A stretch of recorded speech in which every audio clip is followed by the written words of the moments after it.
6 milliards de normaux mètres cubes de gaz situés dans le lac Kivu. Il s'agit en effet des appels d'offres pour acquisition et exploitation de 27 blocs pétroliers et 3 gaziers, appels d'offres ouverts aux investisseurs dont le lancement officiel est intervenu en date du 28 juillet 2022.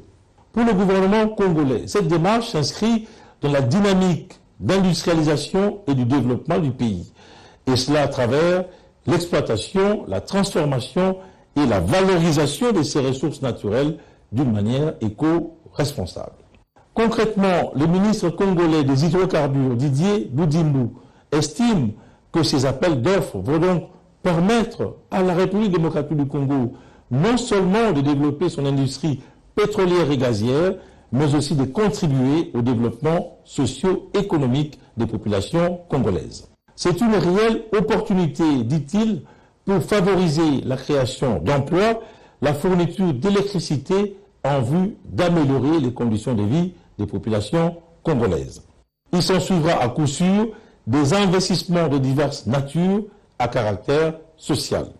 À ce jour, la République démocratique du Congo exploite seulement 4,5% de ce potentiel en termes des hydrocarbures, avec notamment l'exploitation et la production à Mwanda par la société Perenco, dont la capacité journalière est limitée à environ 23 000 barils.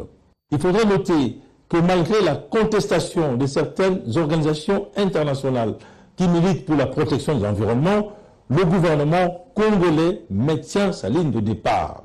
Pour le gouvernement du Premier ministre Jean-Michel Samalou Kondé, les hydrocarbures constituent l'un des secteurs clés pour la diversification de l'économie nationale.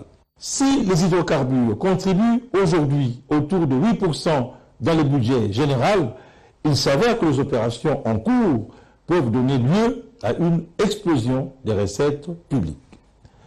Merci de nous avoir suivis.